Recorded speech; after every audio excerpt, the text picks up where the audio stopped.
Assalamualaikum warahmatullahi wabarakatuh. Alhamdulillahilladzi arsala rasulahu bil huda waddinil haq liyudhhirahu 'alad dini kullih walau karihal kafirun. Asyhadu an la ilaha illallah wahdahu la syarikalah wa asyhadu anna Muhammadan abduhu wa rasuluhu la nabiyya ba'd. Segala puji hanyalah milik Allah Subhanahu wa taala yang telah memberikan berbagai nikmatnya kepada kita, yang hal tersebut adalah sebagai bukti rasa cinta dan kasih sayang Rabb kepada kita selaku hambanya. Yang Allah perintahkan itu adalah kita untuk mensyukuri akan berbagai nikmat yang telah Allah berikan kepada kita, sebagaimana tertuang dalam Quran surat Ibrahim ayat 7, yaitu yang berbunyi a'udzubillahi minasyaitonirrajim wa itta'adzana rabbukum la in syakartum la azidannakum wa la in kafartum inna adabi lasyadid. Bersyukurlah, karena kalau engkau itu bersyukur, aku akan menambahkan nikmatnya kepadamu. Dan apabila engkau itu kufur akan nikmat-nikmat yang telah kuberikan, maka sesungguhnya azabku itu sangatlah pedih. Salawat sering salam tetap tercurah kepada junjungan Nabi Muhammad sallallahu alaihi wasallam, seorang manusia yang mulia yang diutus oleh Allah Subhanahu wa taala untuk kita selaku umatnya, sebagai paripurna akhlak yang memang kepada kita semua, yaitu bagaimana akhlak kita kepada orang tua, bagaimana akhlak kita kepada teman dan lain sebagainya, itu harus dilandaskan dengan akhlak. Kami berbicara di sini bukanlah sebagai seorang ahli ilmu, ahli tafsir, ahli hadis dan juga lain sebagainya. Akan tapi kami di sini hanyalah sebagai seorang pembaca, pembelajar tafsir, pembelajar hadis, yang memang nanti sekiranya memang ada yang keliru yang kami sampaikan, kita mohon untuk diluruskan. Teman-teman semua di sini pasti mengetahui aplikasi Maps ya. Itu aplikasi memang berfungsi untuk menunjukkan arah kepada kita, terutama ketika kita itu tidak mengetahui jalan. Aplikasi ini akan menunjukkan kepada kita kapan kita harus belok kanan, kapan kita harus belok kiri, kapan kita harus lurus dan lain sebagainya, sehingga kita itu bisa sampai di tujuan dengan tepat waktu dan juga aman dan lain sebagainya, tanpa kita perlu tersasar-sasar terlebih dahulu. Abu Hurairah itu adalah seorang sahabat Nabi Sallallahu Alaihi Wasallam, yaitu seorang sahabat yang paling banyak meriwayatkan hadis-hadis Nabi Sallallahu Alaihi Wasallam. Ketika beliau itu hendak wafat, beliau menangis. Kemudian anaknya pun menghampiri dan bertanya kepadanya, "Madza yubkika ya abi? Kenapa engkau itu menangis wahai ayahku?" Kemudian ayahnya pun menjawab, "Tulus safar, perjalanan yang akan aku tempuh itu adalah perjalanan yang amat panjang. Qillatul a'mal, dan amalku itu sangat-sangat sedikit. Wa ana la adri, dan aku tidak mengetahui kemana aku akan berhenti, ataukah di surga ataukah di neraka." Abu Hurairah menyampaikan bahwasanya hidup itu adalah satu perjalanan.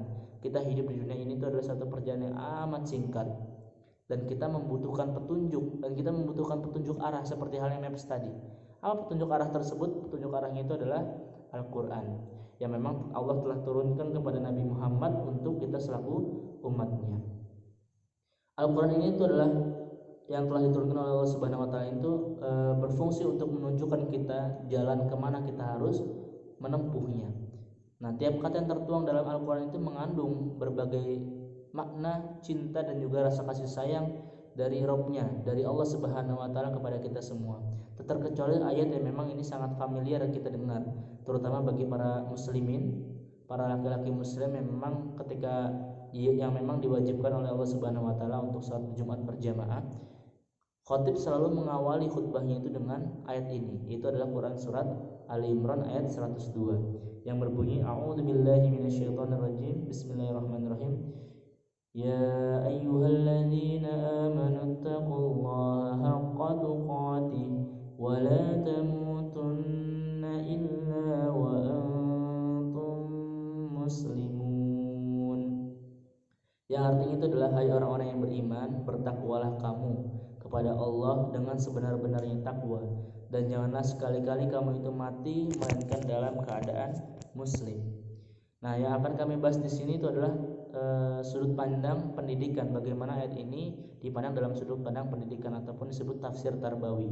Nah, tafsir tarbawi itu adalah tafsir yang memang memahami Al-Quran itu dan dilihat dan dekat itu dari sudut pandang pendidikan di situ. Karena memang kita ketahui bahwasanya setiap ayat-ayat yang Allah turunkan itu mengandung pengajaran kepada kita, mengandung pendidikan kepada kita, yaitu selaku hambanya dari Allah Subhanahu wa taala.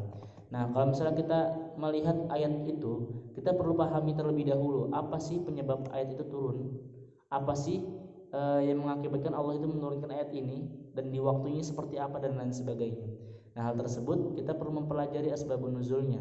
Itu asbabun nuzul dari ayat ini itu adalah kala itu ketika sebelum datangnya Islam itu ada dua suku, yaitu yang saling berperang, saling bermusuhan di kota Yasrib atau yang saat ini kita kenal sebagai Madinah, yaitu adalah suku Aus dan juga Khazraj.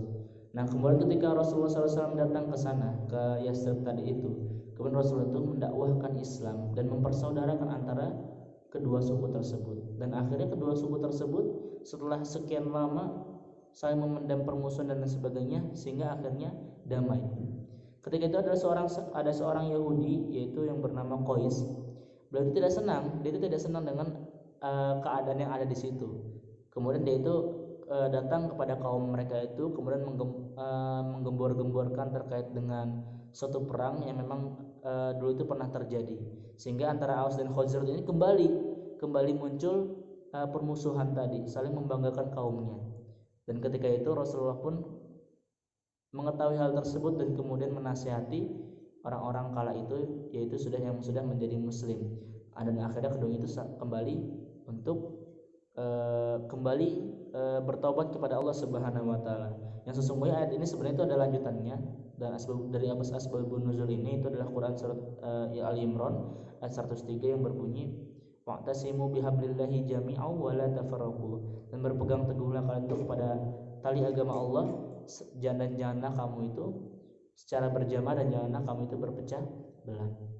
Nah, kalau misalnya kita perhatikan dari tafsir-tafsir yang ada, bahwasanya seperti halnya tafsir An-Nur. Tafsir An-Nur itu menjelaskan bahwasanya ayat tadi, ya ayyuhalladzina amanu taqullah, wahai orang-orang yang beriman, bertakwalah kamu itu kepada Allah, ittaqullah haqqa tuqatih, dengan sebenar-benarnya takwa.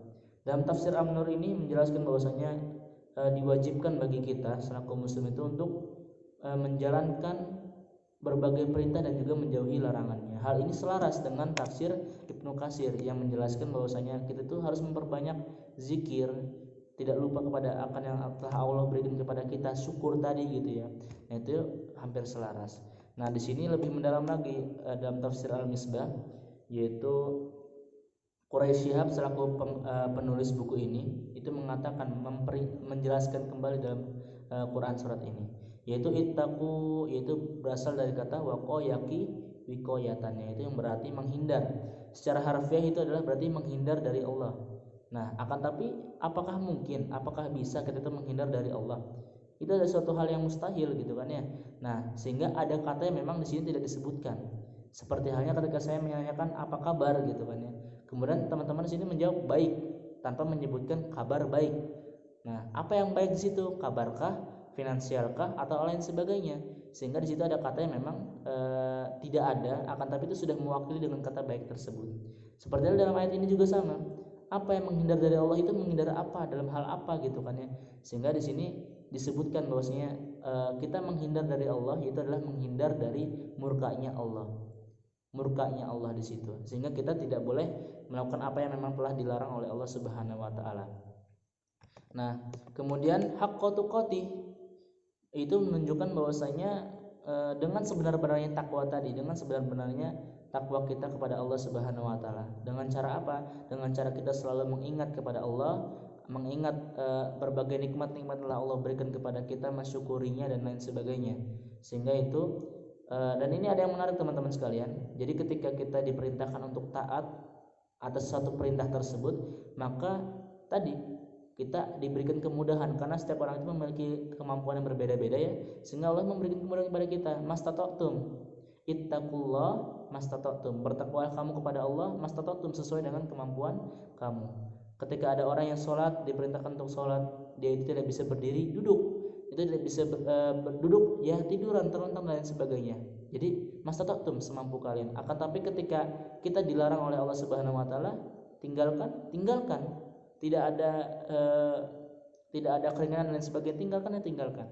Karena misalnya kita sebagai contoh seperti ini, misalnya teman-teman, saya memerintahkan kepada teman-teman semua gitu kan ya, tolong ambilkan saya minum. Dan ketika teman-teman itu mengambilkan minum tersebut, itu ada daya dan ada upaya kan, ada usaha untuk mengambilkan minum tersebut ya. Nah, akan tapi ketika saya itu melarang, teman-teman jangan ambilkan saya minum.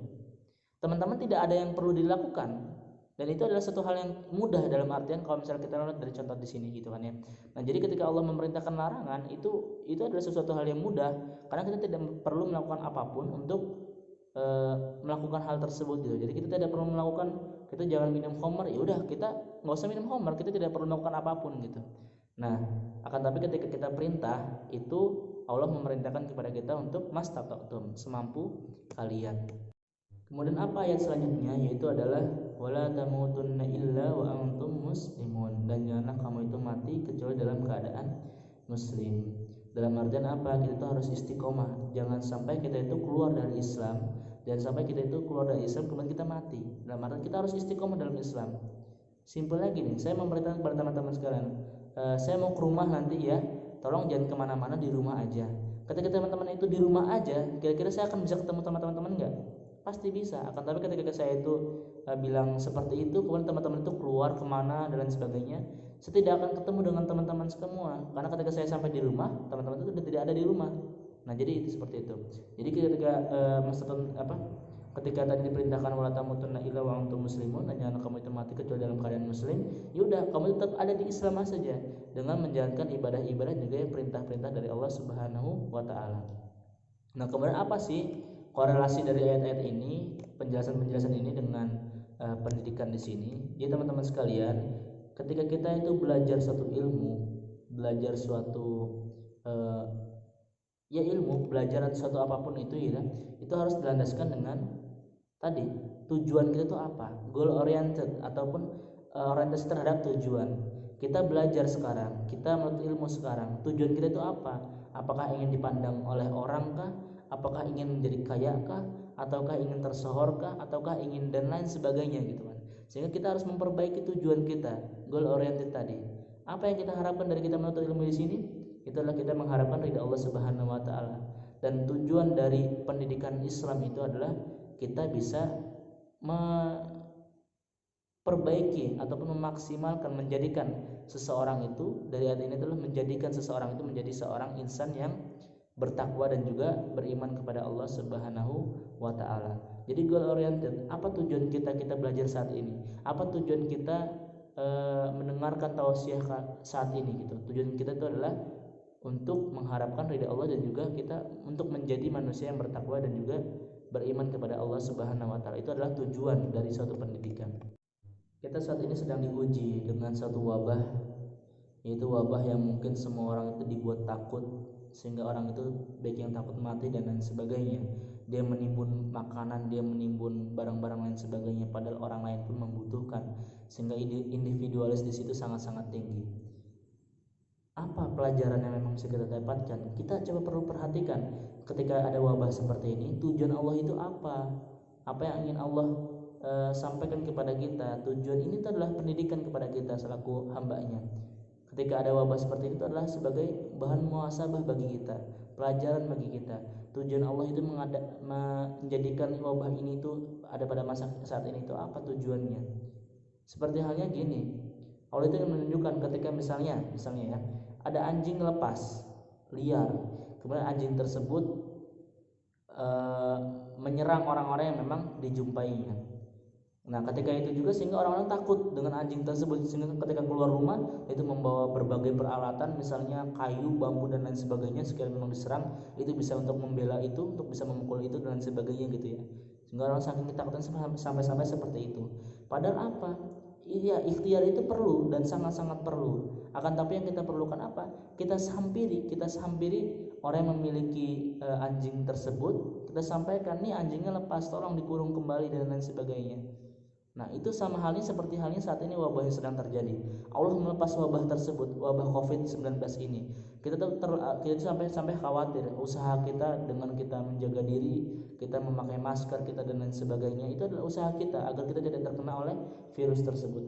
Akan tapi yang perlu kita usahakan juga itu adalah apa? Kita sampaikan kepada pemilik virus tersebut, itu adalah Allah Subhanahu wa taala. Ya Allah, ini virus ini lepas, tolong kembalikan lagi, tolong dijaga kembali. sehingga ketika Allah nanti kembali mengambil tersebut, kita bisa terselamatkan dari hal ini.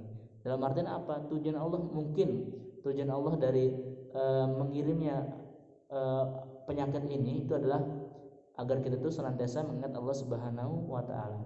Mungkin teman-teman semua nanti di sini bisa tulis di kolom komentar nanti hikmah apa yang didapatkan dari wabah ini yang memang itu bisa kita dapatkan. Mungkin itu yang dapat kami sampaikan.